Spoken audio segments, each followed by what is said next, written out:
Leaders அனைவருக்கும் புத்தாண்டு நல்வாழ்த்துக்கள். Happy new year 2025. ஒவ்வொரு வருஷமும் இந்த மாதிரி ஹாப்பி நியூ இயர் அப்படின்னு சொல்றோம். பட் அந்த நியூ இயர் அந்த இயரை வந்து ஹாப்பியா மாத்திக்கிறதும் இல்ல வேற மாதிரி மாத்திக்கிறதும் நம்ம கையில இருக்கு. இங்க இருக்கிற அத்தனை பேருமே நீங்க டிஸ்ட்ரிபியூட்டர்ஸா இருந்தாலும் சரி, லீடர்ஸா இருந்தாலும் சரி, டிரான்ஸ் இந்தியால இருக்கீங்க. நிச்சயமா இந்த வருஷம் வந்து உங்களுக்கு ஹாப்பியாவும் சந்தோஷமாவும் இல்ல உங்க உங்க உங்க வாழ்க்கையில வந்து ஒரு அடுத்த கட்ட நகர்வுக்கான ஒரு வருஷமா இருக்கும் அப்படிங்கறதுல எனக்கு வந்து துளி கூட சந்தேகம் இல்லை. அது உங்களுக்கு சந்தேகம் இருக்கா அப்படிங்கிறது எனக்கு தெரியல. பட் எனக்கு சந்தேகம் இல்லை. எங்களை நம்பி நின்றுட்டு இருக்கிற இங்க ஒவ்வொருத்தரோட வாழ்க்கையும் வருஷம் அடுத்த லெவல்ல போகுது.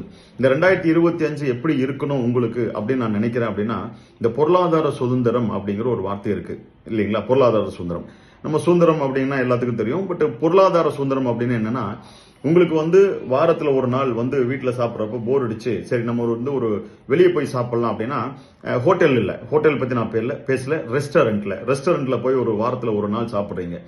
மாசத்துல ஒரு தடவை வந்து உங்க ஃபேமிலியோட போய் மல்டிபிளெக்ஸ் தியேட்டர் இருக்கு இல்லைங்களா, அங்க போய் சினிமா பாக்குறீங்க. நான் வந்து இந்த ஃபுட்டு சாப்பிடுறதுங்கிறது வந்து உங்க ஃபேமிலியா போய் ரெஸ்டாரண்ட்ல சாப்பிடுறீங்க. வாரத்துல ஒரு தடவை, மாசத்துல ஒரு தடவை வந்து ஒரு மல்டிபிளெக்ஸ்ல ஒரு படம் பாக்குறீங்க. 6 மாசத்துக்கு ஒரு தடவை ஒரு லோக்கல் தென்னிந்திய சுற்றுலா ஒன்று முடிக்கிறீங்க. ஏதோ ஒரு ஊட்டி போறீங்க, கொடைக்கானல் போறீங்க. உங்களுக்கு எங்க விருப்பமா இருக்கோ அந்த இடத்துல உங்க ஃபேமிலியோட ஒரு ட்ரிப்பு போறீங்க. வருஷத்துல ஒரு தடவை ஒரு வெளிநாடு ட்ரிப்பு போறீங்க. உங்ககிட்ட வந்து லிக்விட் கேஷ்ன்னு சொல்லுவாங்க இல்லையா, பேங்க்ல வந்து ஒரு நல்ல சேவிங்ஸ் இருக்கணும். கையில வீட்டுல வந்து ஏதோ ஒரு கொஞ்சம் பணம் இருக்கணும். எமர்ஜென்சி செலவுக்குன்னு ஒரு பணம் இருக்கணும். நல்ல வாகனங்கள் இருக்கணும். சந்தோஷமா இருக்கணும். எனக்கு வந்து எந்த குறையும் இல்லை அப்படிங்கிற மாதிரி நீங்க நினைக்கணும். படுத்தா நிம்மதியா நைட்டு தூக்க வரணும். இதுக்கு பேர் தான் பொருளாதார சுதந்திரம். இந்த பொருளாதார சுதந்திரம் இன்னைக்கு எவ்வளவு பேத்துக்கு வெளியே இருக்குன்னு தெரியல. ஆனா டிரான்ஸ் இந்தியால வந்து ஒவ்வொருத்தருக்கும் அந்த பொருளாதார சுதந்திரம் வந்து நிறைய வந்துகிட்டே இருக்கு. இன்னைக்கு நிறைய அச்சீவ் பண்ணிட்டே இருக்காங்க. சார், நீங்க சொன்ன இந்த லைஃபை வாழ்றதுக்கு நான் என்ன பண்ணணும் அப்படின்னு நீங்க கேட்டீங்கன்னா, நீங்க ஒன்னும் பெருசாலாம் ஒன்னும் பண்ண வேண்டியது இல்லை. இந்த டிரான்ஸ்டைட்டன் அப்படின்னு ஒன்று சொல்லுவாங்க இல்லையா, இந்த டிரான்ஸ்டைட்டனை ஒவ்வொரு 3 மாசத்துக்கு ஒரு தடவையும் அந்த டிரான்ஸ்டைட்டன் பெல்ட் உங்க தோல்ல இருந்ததுன்னா பொருளாதார சுதந்திரம் உங்க ஃபேமிலியோட தோல்ல இருக்குன்னு அர்த்தம். அவ்வளவுதான். ரொம்ப ரொம்ப ஒன்னும் பெரிய ஒரு இதுல வந்து ஒரு ராக்கெட் சயின்ஸ் எல்லாம் ஒண்ணுமே கிடையாது.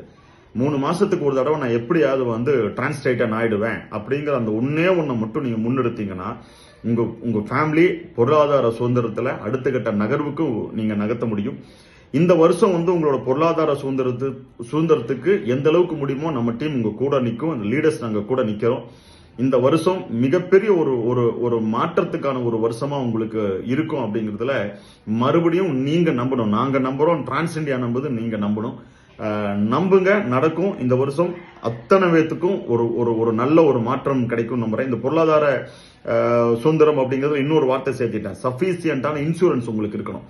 எந்த ஒரு விஷயத்திலுமே ஒரு ஹாஸ்பிட்டல் செலவுக்கு பயந்துக்காத அளவுக்கு உங்க ஃபேமிலிக்கு ஒரு இன்சூரன்ஸ்ல நீங்க ப்ரொடெக்ட் பண்ணி வச்சிருந்தீங்கன்னா அதுக்கு பேர் தான் பொருளாதார சுதந்திரம்.